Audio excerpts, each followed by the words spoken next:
Easy Engineering, where the engineering is made simple. Subject: electrical wiring. Topic: estimation and costing of domestic and industrial wiring, part 1. Overview of wiring. Dear friends, we have already discussed in previous videos regarding the different types of wiring, viz. Clit wiring, casing, capping, conduit wiring, conceal wiring, batten wiring, etc. હવે અત્યારે આ જે overview of wiring છે એમાં બે પ્રકારના વાયરિંગની આપણે ચર્ચા કરીએ છીએ, ટેમ્પરરી એન્ડ પરમાનન્ટ.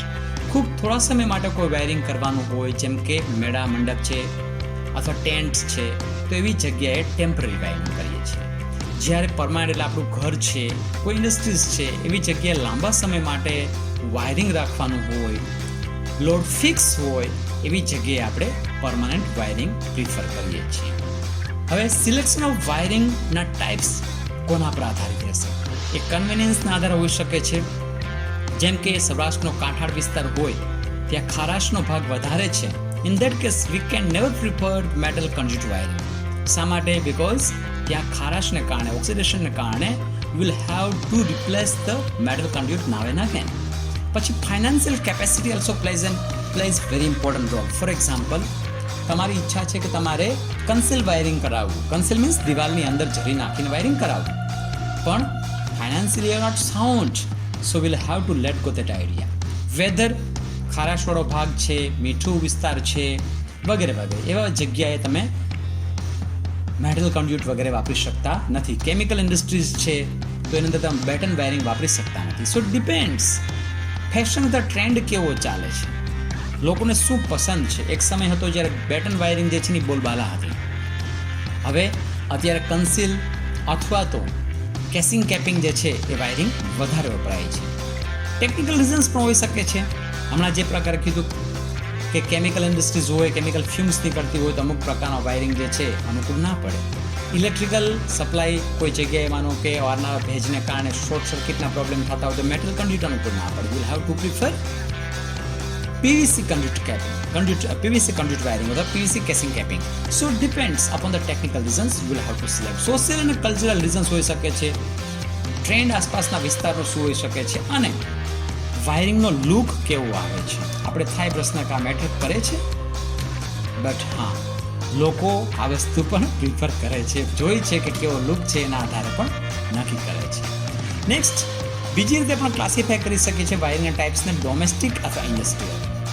ડોમેસ્ટિક જે છે એટલે ઘરગથ્થુ, આપણા ઘરની અંદર કેવા પ્રકારના વાયરિંગ હોય અને ઇન્ડસ્ટ્રીઝની અંદર કેવા પ્રકારનું વાયરિંગ હોઈ શકે છે. બહુ નેચરલ વસ્તુ છે. ઇન્ડસ્ટ્રીઝની અંદર ખૂબ હેવી પ્રકારના અને વધારે સેફ્ટીવાળા મિકેનિઝમ્સ અને આઇટમ્સ આપણે વાપરવાના થશે, કારણ કે ત્યાં કેમિકલ ઇન્ડસ્ટ્રીઝ હોઈ શકે છે, ઇલેક્ટ્રિકલ હેવી ઇન્ડસ્ટ્રીઝ, મેકેનિકલ હોઈ શકે છે, જેના કારણે વાયરિંગની અંદર શોર્ટ સર્કિટ, હેવી લોડ આ તે થવાની શક્યતા વધારે રહેતી હોય છે.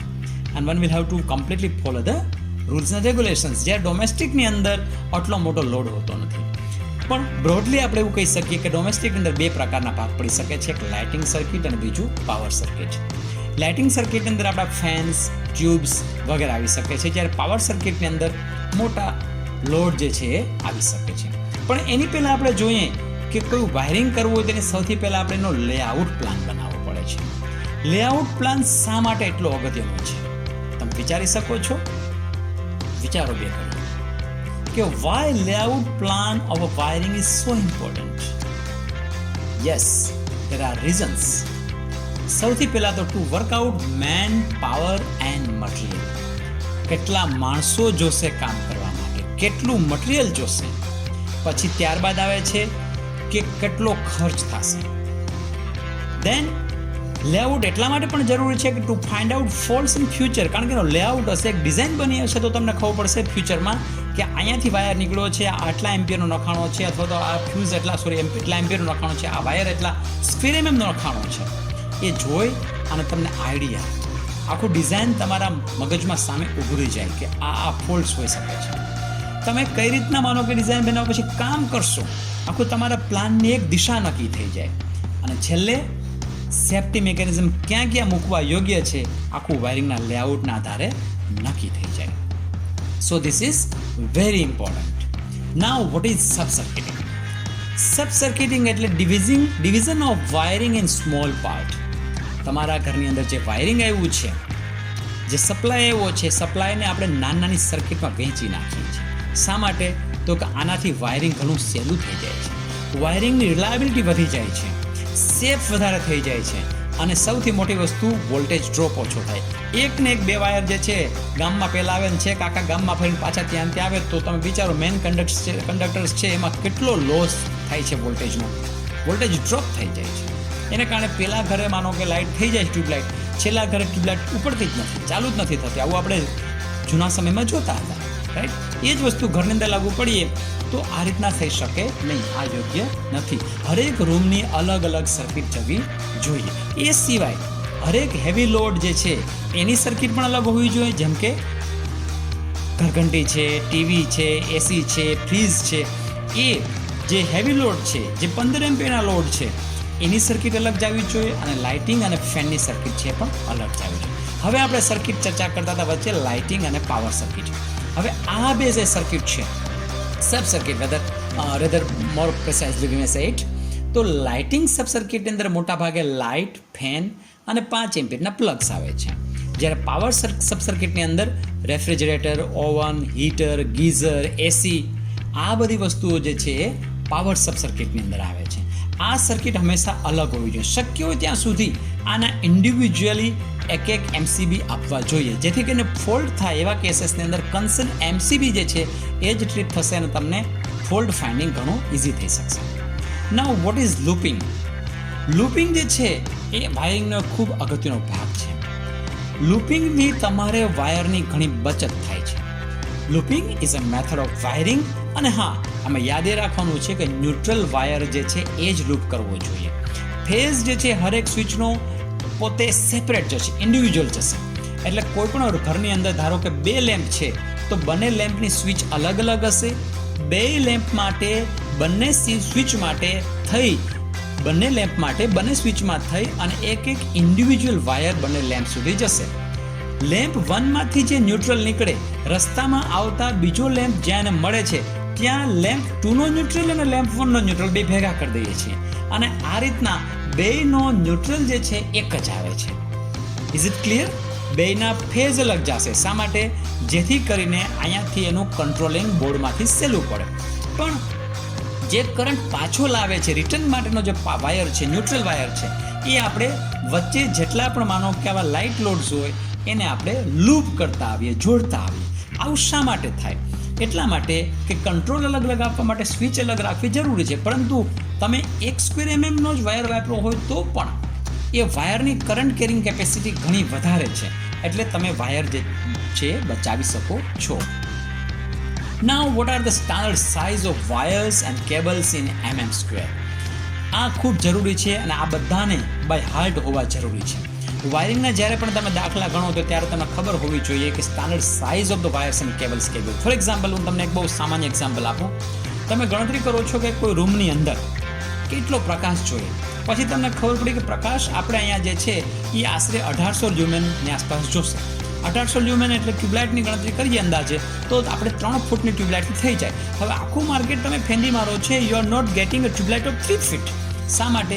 કારણ કે ટ્યુબલાઇટ જે છે કાં તો 2 ફૂટની આવે કાં 4 ફૂટની આવે છે. 3 ફૂટ કોઈ કંપની બનાવતી જ નથી. તો તમને ખબર પડવી જોઈએ કે વાયરમાં પણ ધારો કે તમારી ગણતરી પ્રમાણે ઉદાહરણ સ્વરૂપ 0.5 સ્ક્વેર એમએમનો વાયર આવે છે, પણ 0.5 સ્ક્વેર એમએમનો કોઈ બનાવતો જ નથી. તો તમને ખબર હોવી જોઈએ, ગણતરી કરો જ્યારે વાયરિંગના દાખલાઓની, તો નેક્સ્ટ સ્ટાન્ડર્ડ સાઇઝ કઈ છે એ આપણે યાદ હોવી જોઈએ. જેમ નાના ધોરણમાં આપણે ઘડિયા પાકા કરેલા, એમ આની અંદર તમારે standard size of wires, cables પાકા હોવા જોઈએ. હું તો એ બી કહીશ કે તમારે કરંટ, ફ્યુઝના રેટિંગ્સ અને વોલ્ટેજના રેટિંગ્સ પણ બધાને બાય હાર્ટ હોવા જોઈએ, કારણ કે એ તમારે વારે ઘડીએ ઇન્ટરવ્યુમાં પણ પૂછવાની શક્યતા વધારે છે. અત્યારે આપણે વાયરિંગનો કન્સેપ્ટ લઈએ છીએ. So let S see the standard size of wires. તમે બધા સાથે સાથે આ વિડીયો સાંભળતા જોતા જજો અને બોલતા જજો. સૌથી પહેલાં અડધા સ્ક્વેર એમનો 0.5 એટલે અડધો. પછી આવે છે 0.5, 1, 1.5, 2.5,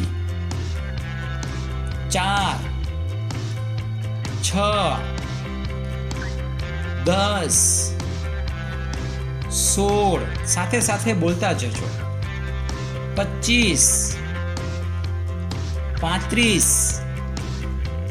50, 70, 95, 120, 150, 185, 240, 300, 400, 630, 800, 1000 અને જ્યાં આપણે મિસ કર્યું છે એક હજી 400 પછી 500, right? So let us repeat again. ચાલો બધા પાછા આ સાથે બોલજો. અડધો, પોણો, 1, 1.5, 2.5, 4, 6, 10, 16, 25, 35, 50, 70, 95, 120, 150, 185, 240, 300, 400, 500, 630, 800 અને 1000 સ્ક્વેર એમએમ. આ standard size of wires and cables છે. આ સિવાય બીજી કોઈ સ્ટાન્ડર્ડ સાઇઝમાં મળતા નથી. તમે ચાહો કે મને 3 સ્ક્વેર એમએમનો કેબલ મળે અથવા વાયર મળે, એ શક્ય નથી, રાઈટ? આ બધાને હું ઈચ્છીશ કે તમે બધા લોકો આ વિડીયો 2 થી 3 વખત જોઈ આના જેટલી સ્ટાન્ડર્ડ સાઇઝ છે બધા લર્ન બાય હાર્ટ કરી નાખો, કારણ કે વાયરિંગના એક્ઝામ્પલ્સ અંદર this will be very very important. Next, procedure for domestic wiring estimation. કોઈ પણ ઘરનું વાયરિંગનું આપણે એસ્ટિમેટ કરવું હોય તો શું કરવું જોઈએ? સૌથી પહેલાં તો એનો લેઆઉટ પ્લાન બનાવો. લેઆઉટ પ્લાન શા માટે જરૂરી છે, એની શું અગત્યતા છે, that we have already discussed. Now layout plan તમે બનાવી લીધો, એ લેઆઉટ પ્લાનને આધારે ઇલેક્ટ્રિકલ લોડ મૂકો તમે, કે ક્યાં ક્યાં કેટલા ફેન, ટ્યુબ્સ વગેરે આવશે. એના આધારે you calculate the number of power and lighting sub circuit. આમાં છોકરાઓ સામાન્ય આપણે એક થંબ રૂલ કરી શકાય કે હરેક રૂમની અંદર ઇન્ડિવિજ્યુઅલ લાઇટિંગની એક સબ સર્કિટ જવી જોઈએ, અને જ્યાં જ્યાં 15 એમ્પિયરના હેવી લોડ હોય ત્યાંની ઇન્ડિવિજ્યુઅલ અલગથી સબ સર્કિટ મેનમાંથી જાય એ પ્રિફરેબલ છે, જેથી તમારા વાયરિંગની રિલાયબિલિટી વધે અને સાથે સાથે તમે સેફ્ટી પોઈન્ટ ઓફ વ્યૂ પણ વાયરિંગ સારું બનાવ્યું છે એમ કહી શકાશે. Then calculate wire size, then consider the next higher standard size. આની અંદર તમે કોઈ રૂમની અંદર વાયરિંગ ફોર એક્ઝામ્પલ બનાવો છો અને ગણતરી કરી કે આ રૂમની અંદર ફોર એક્ઝામ્પલ આ સિંગલ સબ સર્કિટની અંદર ટોટલ અમારે આટલા વોટનો લોડ આવ્યો, ફોર એક્ઝામ્પલ 500 વોટ. હવે 500 વોટ આવ્યા છે, પાવર બરાબર VI, કોસ ફાઇલરસ ફર્ગેટ VI. તો તમને ખબર છે કે V છે ઇન્ડિયાની અંદર 230 વોલ્ટેજની આસપાસ છે. સો 230 થી તમે એને ડિવાઈડ કરો પાવરને, એટલે તમને કરંટ મળશે. હવે આ જે કરંટ છે એના આધારે તમને current carrying capacity of a conductor ખબર છે કે એલ્યુમિનિયમમાં 2.3 અને કોપરની અંદર 2.5 એમ્પિયર પર mm સ્ક્વેર. સો આ જે કરંટ આવ્યો છે એને 2.3 અથવા 2.5 થી તમે ડિવાઈડ કરો. રિપીટ કરું છું, સૌથી પહેલાં તમે લોડ કેલ્ક્યુલેટ કરો. લોડ બરાબર VI, એટલે સ્વાભાવિકપણે કરંટ ફાઇન્ડ કરવા માટે થઈ તમારે V થી એને ડિવાઈડ કરવાનું, મતલબ 230 થી ડિવાઈડ કરો એટલે તમને કરંટ મળે, અને કરંટને તમે 2.5 થી ડિવાઈડ કરો એટલે તમને cross sectional area of a single conductor of that sub circuit મળે. But as a thumb rule આપણે એવું કહી શકાય કે કોઈ પણ રૂમની અંદર એક તમે વાયર 1.5 સ્ક્વેર એમએમની સબ સર્કિટનો પહોંચાડી દો રૂમની અંદર, અને ત્યાંથી તમે માનો કે પોણાના અથવા એકના જે તે લોડ સુધીના વાયર પહોંચાડો, that is more than sufficient. પણ આપણે માનો કે કોઈ બીજી જગ્યાએ ઇન્ડસ્ટ્રીઝની અંદર કેલ્ક્યુલેટ કરતા હોય, then we will have to follow this custom, will have to follow this process કે પાવર અથવા તો લોડ બરાબર VI, એને V થી ભાગી નાખો એટલે તમને I મળે. I ને તમે 2.3 અથવા 2.5 ડિપેન્ડિંગ અપોન ધ એલ્યુમિનિયમ અથવા કોપર કંડક્ટર છે એ કરંટ કેરિંગ કેપેસિટી દ્વારા ભાંગો એટલે તમને મળશે cross sectional area of a conductor. હવે એ જે ક્રોસ સેક્શનલ એરિયા મળે એને તમારે નેક્સ્ટ સ્ટાન્ડર્ડ હાયર સાઇઝ લેવાની છે. આપણે આ જે સ્ટાન્ડર્ડ સાઇઝ જોઈએ, હવે તમે ગણતરી કરીમાં તમારે 9 આવ્યો અથવા 8 આવ્યો તો તમે 6 નહીં લઈ શકો. You will have to take 10. હંમેશા ઉપર સાઇઝની જ સ્ટાન્ડર્ડ કેબલ અથવા વાયર લેવાનો છે. હવે તમને સ્ટાન્ડર્ડ કેબલની સાઇઝ મળી ગઈ. Then you go for the proper switches, board, fuses. હવે અહીંયા જે ઘરધણી છે અથવા ઇન્ડસ્ટ્રીઝના માલિક છે એની પોતાની પસંદગી આવી શકે છે. કયા પ્રકારની switches, there are vast varieties અને રેન્જીસ આવે છે સ્વિચેસની અંદર. અલગ અલગ કંપનીઓના પણ અલગ અલગ રેટ હશે.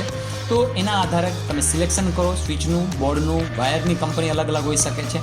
દેન you will have to make a table કે જેની અંદર તમારે એક ટેબ્યુલર ફોર્મની અંદર હરેક આઇટમના નામ, કેટલી ક્વોન્ટિટી જોશે, એના રેટ કેટલા છે, આશરે એને રેટ સાથે ક્વોન્ટિટીનો ગુણાકાર કરતાં ટોટલ તમને કેટલો ખર્ચ મળે છે, એ બધી વાયર એન્ડ એની એસેસરીઝનો તમે સરવાળો મારો.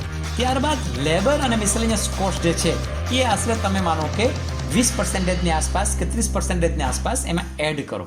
અને ફાઇનલી એને ટોટલ જેટલા નંબરના પોઈન્ટ છે, ટોટલ માનો કે મકાનની અંદર 100 પોઈન્ટ છે તો ડિવાઈડ બાય 100 કરશો એટલે તમને પર પોઈન્ટ એનું કોસ્ટિંગ મળશે.